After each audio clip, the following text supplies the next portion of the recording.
Bueno, pues ya está grabando. Buenos días, jóvenes. Pues vamos a iniciar ahora con otro punto referente a la filosofía de la época medieval y del Renacimiento. Anteriormente vimos otros filósofos de las diferentes épocas, de la época antigua, y ustedes por ahí me mandaron los trabajos que tienen que ver con la información pedida. Pero vamos a donde tenemos que estar, donde estamos ubicados. Precisamente acabamos de pasar este punto donde se habló de Sócrates, de Platón, de Aristóteles y de los sofistas. Ahora vamos a abarcar la época medieval y el Renacimiento. Ustedes han escuchado por ahí en la materia de formación ética, cívica y ética en la secundaria, pues ahora vamos a retomar la época medieval y el Renacimiento. ¿Qué sucedió ahí? ¿Qué es lo que pasó? ¿Cuánto duró? Por ejemplo, la época medieval, estamos hablando de 1000 años. Estamos hablando que después de la caída del Imperio Romano, llega la época medieval. La época medieval está marcada por algunos momentos, por ejemplo, la época oscura del siglo VII, el siglo VIII, donde prácticamente se dejó de hacer investigación, de ir en busca de la filosofía, en busca de la sabiduría. Prácticamente se opacó, se quedó, solamente se creía en la existencia de Dios. Solamente eso era lo que hacía mover a las personas en esa época medieval. 1000 años, tuvo cosas buenas también. Por ejemplo, surgió la universidad en la época medieval, se formaron las universidades y también hubo seguimiento para los que no creían en la existencia de Dios, pues se les seguía, incluso se les llegaba a condenar hasta de muerte. Pero vamos, aquí tenemos ya la ubicación donde vamos, tenemos 6 horas, acuérdense bien, 2 horas por semana. Hoy estamos cumpliendo 4 horas en el tiempo. Nos quedan otras 2 para hablar de estos dos, puntos, que pertenece al inciso B, que vamos a hablar de la revolución, el absolutismo, la revolución francesa, la ética del miedo de Hobbes, el sentido moral de Hume y la bondad natural de Rousseau. Y pues vamos a hablar también de Kant, filósofos de la época ya contemporánea y de la moderna también. Marx de la época contemporánea, Nietzsche también, Kant, Weber, son de la época contemporánea. También vamos a ver más adelante, pero ya otras cuestiones de la filosofía, pero primero vamos a desmenuzar esta parte. Vamos ahora aquí. Vamos a ver esta parte que les decía. La caída del Imperio Romano marca el inicio de la época medieval. La ética en la época medieval y la creencia o el surgimiento de estas fotos, pues son parte de la ilustración que le puse, porque esto lo lleva a la historia de la época medieval, la Edad Media. El Renacimiento lo vamos a dejar un poquito más adelante, pero ahorita iniciamos con esto. Entonces la época medieval inicia con la caída del Imperio Romano. ¿De qué estamos hablando? Por allá en el año 476, en el siglo IV, y termina con el descubrimiento de América en 1492, la época en que descubrió Cristóbal Colón América. Entonces, repito, con la caída del Imperio Romano, inicia la época medieval.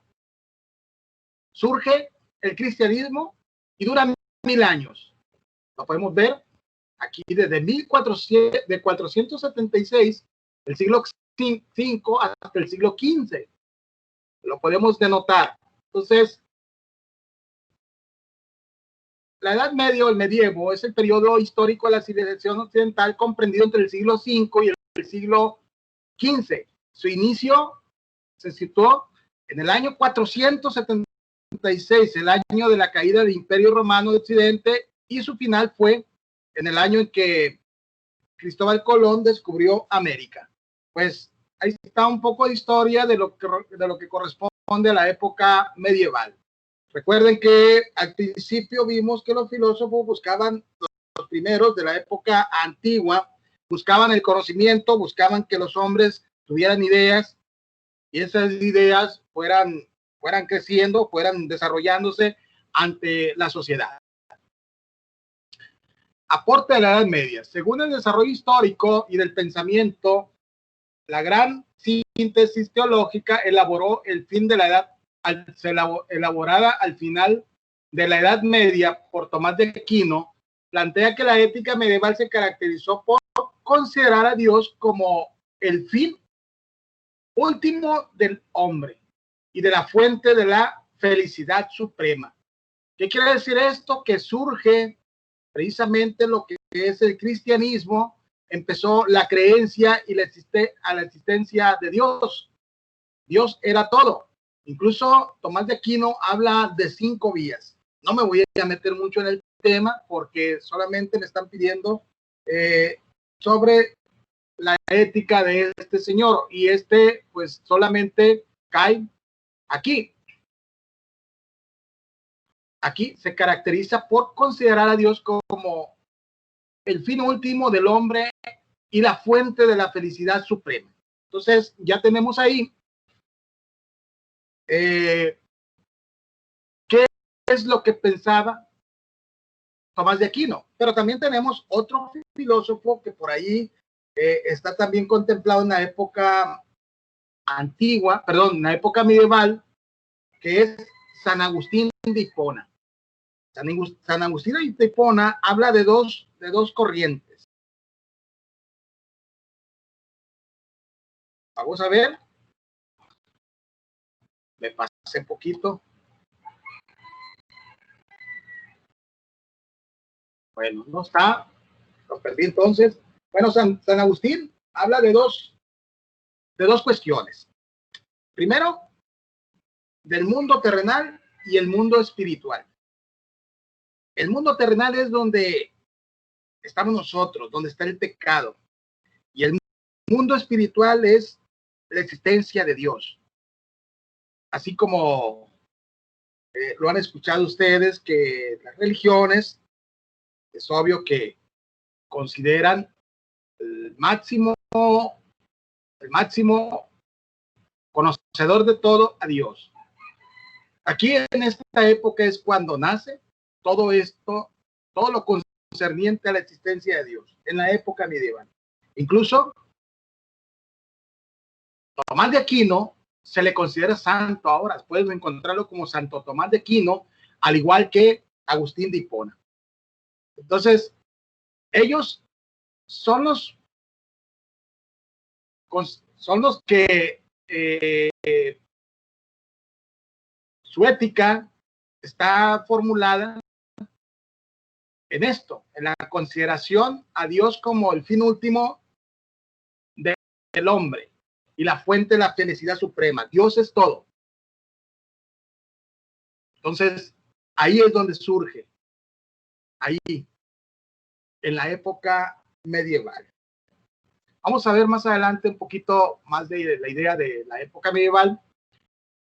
La ética de la Edad Media, la ética de la salvación cristiana. Históricamente se puede decir que la actitudes morales son la raíz religiosa. Más tarde se formaron códigos y sistemas morales explícitamente filosóficos. En la Edad Media, bajo la influencia cristiana, la ética griega desarrollada por Platón y Aristóteles se transformó en una moral religiosa, católica, a través de San Agustín y Santo Tomás. Pues ya lo vemos, ¿no? Ya lo había comentado yo, que estos dos hombres, estos dos santos ahora, San Agustín y Santo Tomás, son los considerados, ¿verdad?, como los propulsores de la moral religiosa en la época esa. Y retoman el término de la felicidad de Aristóteles, pero con la existencia de la moral religiosa. Bien, el contenido ético fundamental es el mandato de amor a Dios en el mismo nivel a los demás. Quien no ama a su hermano no puede amar a Dios. Tenemos ahí hasta parte de la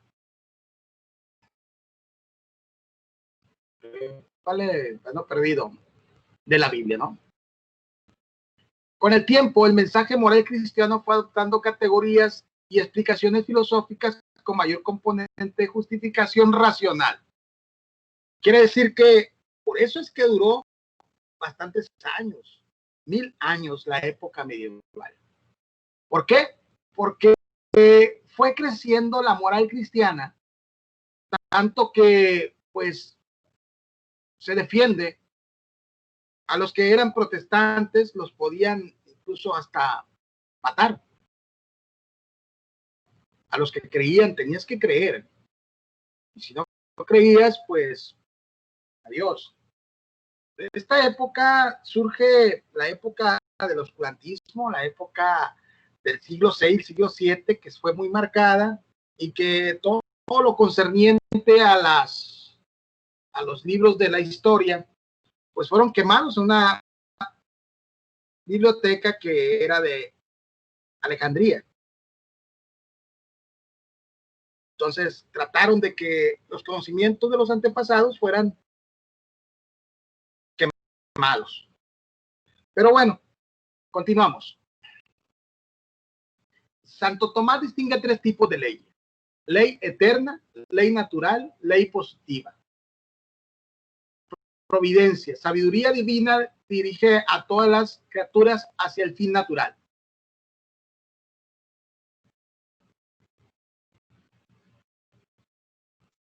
Luego, la ley natural o ley moral. Participación de la criatura racional de la ley eterna. Entonces, ¿qué quiere decir? Que tenías que tener una idea de que la criatura racional, pensadora, ¿sí?, se tenía que atener a una ley eterna. Y pues las ideas de estos tipos siguen siendo eternas. Miren dónde estamos, qué época estamos, en qué año estamos. Y esto fue allá en la época del 400, ¿verdad? Y que todavía lo seguimos utilizando. Pues claro, pues fue la premisa, la raíz del surgimiento de el cristianismo. Ley positiva, ley humana creada por el hombre siguiendo la ley natural. Dios gobierna el mundo mediante la ley eterna. Acá está. Que se encuentra participada en las criaturas como ley natural. El orden de los preceptores morales es correlativo a la de las inclinaciones naturales y por eso constituye los contenidos de la ley natural. Los seres racionales, el hombre tiende a buscar la verdad y vivir en sociedad respetando las leyes positivas. ¿Y qué es una ley positiva? Pues una ley que está en el libro, ¿sí? Es una ley que se crea por el hombre, aquí está, las leyes que debemos de seguir para ser éticos. Y aquí está. La ley natural, pues, es algo que está relacionada con la racionalidad del hombre, pero bueno, es una ley que no te va a sancionar. Sin embargo, la positiva, claro, que si es creada por el hombre, tienes que apegarte a la ley, ¿sí? Positiva.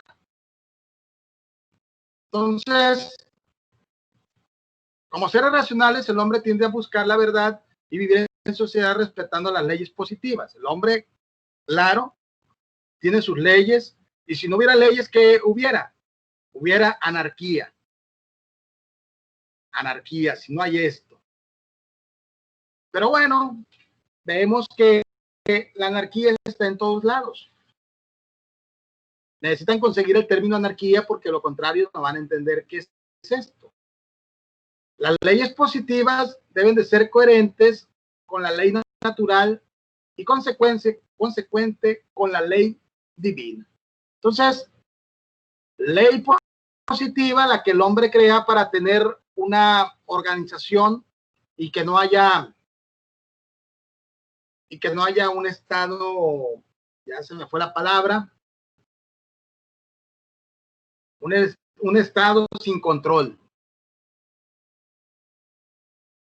un estado que no es controlado por nadie. Entonces se pierde esa ley, se pierde esa estructura que, pues, ¿a quién le vas a hacer caso? Imagínate que en tu familia no hubiera ley que hicieras lo que tú quisieras. Sin embargo, hay una ley establecida, hay reglas establecidas en tu propia familia. Si te dicen vas a llegar a las 10, a las 10. Si te dicen no vas a salir, no vas a salir.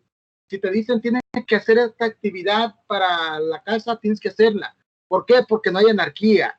Hay una búsqueda de esa ley y que se tiene que aplicar, que se tiene que realizar. Sin embargo, hay otra ley moral. ¿Qué te castiga? ¿Quién te castiga? Pues obviamente que las personas. Pero no te va a castigar, no te van a meter a la cárcel. En este caso, sí, mira, acá es la ley positiva. Ahí sí hay reglas que tienes que cumplir, tanto en la familia, tanto en el gobierno, ¿verdad? Y que si te sales de ellas, pues entonces tienes que pagar por la causa que ocasionaste algún delito, por ejemplo. Bueno, continuamos. Espero que no los haya revuelto en esta cuestión de la ley natural, ley positiva. El derecho natural o derecho positivo también lo podemos encontrar. Y bueno, esto se agrega aquí a la sabiduría divina, que es la ley eterna. Y que siempre esa va a estar dirigida ¿por quién? Por Dios.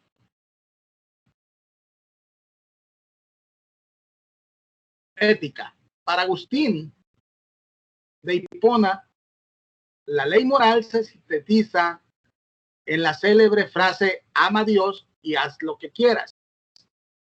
Para Agustín, el amor es una perla preciosa que, si no se posee, de nada servirá el resto de las cosas. Y si se posee, sobre todo lo demás. Como para otros padres de la iglesia, para Agustín de Hipona, la ética social implica la condena de la injusticia, de las riquezas y el imperio de la solidaridad con los desfavorecidos. Para ello tenemos que tener un poco de bondad para que se dé. Porque, por ejemplo, si esta cuestión de los desfavorecidos nos debe de interesar a todos, pero por todos debemos ser bondadosos, debemos de aplicarlo. Sin embargo, si ustedes se dan cuenta, ustedes hoy desayunaron, hoy comieron y hoy cenaron, pero si el vecino está pasando por situaciones difíciles, pues no les importa si desayunó, si cenó, si comió, no nos importa. Lo que nos importa solamente somos nosotros mismos y nuestra familia. De ahí para adelante no hay por qué ayudar a los otros. No hay esa bondad. Entonces debemos de ser bondadosos para que se dé esto, ¿no? Y después, esto es cuestión de la ética, es cuestión de pensar, es cuestión de que nosotros veamos en qué podemos apoyar y ser éticos, ser personas con moral. Si no somos personas con moral, pues obviamente que nos va a importar poco todo lo que está en nuestro entorno. Nos va a interesar nosotros. Bueno, seguimos. Les decía yo la época oscura, el oscurantismo, que está en el siglo VI, siglo VII, perdón, siglo VII, siglo VIII. Durante la época medieval se conoce una época de oscurantismo como un periodo sombrío, infructuoso e improductivo en la historia de las ideas, ya que según varios historiadores, la Iglesia se propuso abolir y suprimir todo tipo de pensamiento e ideología que no le proporcionaba beneficio alguno. Y a la población europea, al verse privado de cuestionar los dogmas religiosos, adoptó esas verdades reveladas, las cuales no admitían crítica, ya que al no reconocerlas serían obligados a recapacitar y serían perseguidos hasta la muerte. Entonces, estaba pesado el asunto del oscurantismo, ¿no? Te suprimía. Si tú querías tener una ideología, un pensamiento diferente, levantar la mano, ya no podías levantar la mano y dar tu punto de vista, sino que tenías que estar sometido a las ideas del cristianismo, que estaba bien, la gente bien sometida, porque lo contrario iba a encontrar algo que se llama muerte.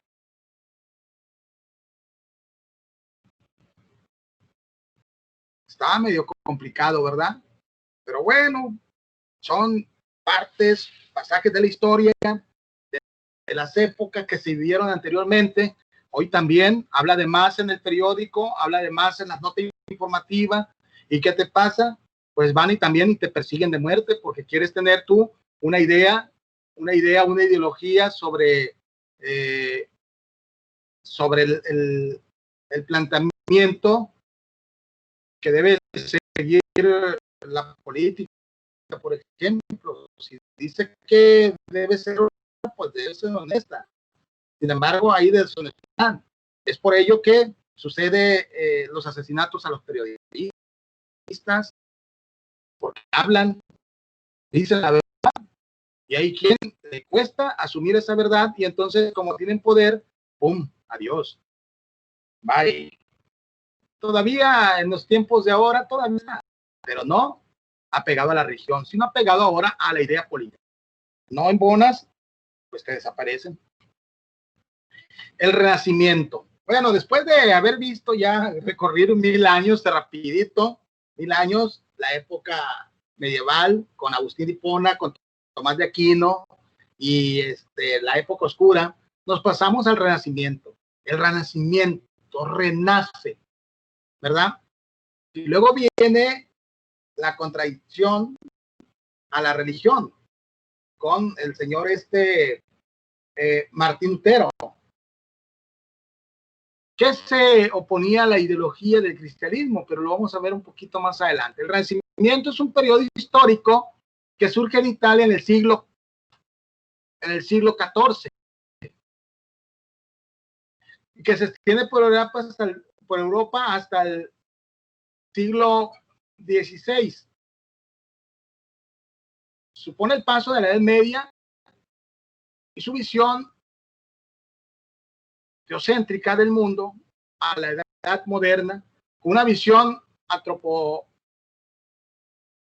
antropocéntrica del mismo. Antropocéntrica del mismo. ¿Qué quiere decir eso? Que surge una visión distinta, una idea del mundo teológico, una idea del mundo teológico que ya debía haber estado ya prácticamente en decadencia. ¿Por qué? Porque la teología no iba a ser todo. Necesitaba haber un cambio, necesitaba haber un renacimiento que al conocimiento, renacimiento a la búsqueda de ese conocimiento de nueva cuenta. Lo habían hecho los griegos en la época antigua, conocían, había ideas. Sin embargo, llegó el renacimiento, la época medieval, ¿y qué pasa? Aquí dice claramente que te suprimían por tener un pensamiento ideológico, una forma de pensar diferente. E incluso encontrabas hasta la muerte. Entonces, esta época hace el cambio. Viene el cambio, viene el renacimiento resurge en la época moderna. Ya llega la literatura, llega la música, llega el arte, llega todo, se empieza otra vez a mover el mundo diferente, el mundo liberal, el mundo terrenal, el mundo del pecado. Luego vemos este amigo, Martín Lutero, llegó a ser doctor universitario y se le contrató para dar clases en la nueva universidad de Wittenberg, que entonces era capital del ducado de Sajonia. En este tiempo estalló un gran escándalo entre Alemania a causa de que la iglesia vendía indulgencias, por medio de las cuales se perdonaban los pecados. Muchos consideraron esta práctica como un abuso escandaloso y culminación de una serie de prácticas anticristianas formadas por el clero. Entonces, ¿qué quiere decir? Que ya hubo alguien que se empezó a poner a protestar. ¿Qué quiere decir? Que va a empezar a surgir nuevas iglesias, nuevas ideas, nuevas consecuencias. Y aquí lo vemos, consecuencias de la reforma protestante. El Papa deja de ser el centro de la religión. Aparecen nuevas iglesias, conflictos católicos y protestantes, guerra de los 30 años, contrarreforma, migración judía, división en Europa. Todo eso sucedió en esta época del Renacimiento, pero fue para bien. Viene luego este señor maquiavélico. Eres maquiavélico, luego te dicen, ¿no? Han escuchado la palabra eso, supongo, ¿no? Maquiavélico. Pero vamos a ver por qué. La teoría política de este periódico llega a la cima con Maquiavelo. Pensar que influirá posteriormente el pensamiento barroco. Maquiavelo se planteó cómo hacer de Italia un estado estable, moderno, racional, unificado, fuerte, y propone la figura de un soberano, el príncipe, capaz de dominar la situación e imponerse cuando sea necesario. El gobernante, según Maquiavelo, ha de estar libre de convicciones morales y religiosas, actuar por su propio interés y del Estado. El fin justifica los medios. ¿Qué quiere decir esto? Que ya no había que pensar con el corazón, había que pensar con la cabeza, había que sentir la idea, es decir, aplicar el racionalismo, evitar y cambiar esas ideas morales y religiosas para actuar por interés propio y del Estado. Cambiar totalmente la idea de la religión y de las ideas morales para irse a la libertad. El fin justifica los medios. Y ahí viene esa frase, porque tenías que buscar salir de ese punto de la época medieval para brincar al renacimiento, a lo nuevo. y que ya había pasado tiempo donde pues se acabó esto, siguió esto más bien. Entonces, vamos a ver qué dice más adelante. Aquí está una frase de Maquiavelo: los hombres en general juzgan más por las apariencias que por la realidad. Todos los hombres tienen ojos, pero pocos tienen el don de la perspicacia. Ah, ¿verdad? Bien, pues vimos estos filósofos. Aquí están: actividad de evaluar, aporte de la Edad Media, Renacimiento, ley natural de Tomás de Aquino, reforma protestante de Lutero, ideas renacentistas de Maquiavelo, da tu punto de vista de la forma de pensar de cada uno de los filósofos de la época medieval y Renacimiento. Entonces, pues vimos esta parte ya, seguimos la idea de cada uno de los filósofos, la forma de pensar. Ya llevamos ¿cuántos? Pues ya llevamos los sofistas, los Sócrates, Platón, Aristóteles, Tomás de Aquino, también mencionamos por ahí a Agustín de Hipona, pero bueno, nomás aparece Tomás de Aquino, Lutero, que en realidad pues se llama Martín Lutero, él es alemán. Y luego nos vamos con las ideas renacentistas. Maquiavelo, que pues también lo abordamos ahí, la idea de pensamiento, y ustedes vayan guardando cada uno de los puntos de vista que están dando. Algunos están solamente buscando en internet, sacando qué era Maquiavelo, por ejemplo, pero no van a la parte fundamental y a la forma de pensar sobre sobre el Renacimiento. Entonces, algunos lo hicieron así también en la época antigua, que nomás se dedicaron a hablar de Platón, pero bueno, hay que aplicar la ética. Hay que aplicar la ética en cada uno de los filósofos, porque finalmente les voy a contar ahorita cómo está el asunto este. Ya no hay diapositivas. Algo está pasando aquí.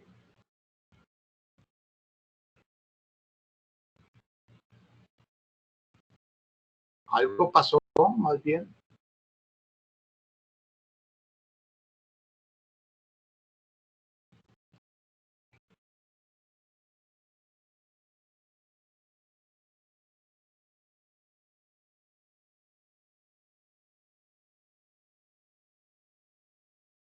Ya no hay diapositivas. Nos vamos aquí. ¿Y qué dice? La actividad general del 1.1 dice: elabora un decálogo ético aplicando el área de la vida personal en cada uno, en la que se use como base los aportes del pensamiento ético de los diferentes momentos históricos. Por ejemplo, les digo, ya hablamos de quién, ya hablamos de la época antigua, ahora vamos a la época medieval y del Renacimiento, y luego nos vamos a la parte de la revolución francesa, y luego nos vamos a la modernidad, y que ya con esto culminamos a los diferentes momentos históricos en que se ve la ética. Entonces, les digo yo, vayan juntando todos los pensamientos de los sofistas, de Sócrates, de la justicia de Platón, de Aristóteles, porque ustedes van a hacer un decálogo de los pensamientos esos, un decálogo de la forma de pensar de los diversos momentos históricos en que hemos visto más bien. Entonces, de eso se trata el trabajo final del 1.1, que es lo más nos falta todavía abordar estos dos, que lo vamos a hacer en la próxima sesión, para dejar la actividad esta la semana que entra, más bien la semana esta, no, la semana que entra, ya a partir de la semana que entra, pues van a ustedes a hablar de este decálogo. Pues vayan pensándole, vayan checando qué es lo que tienen en idea cada uno de ustedes.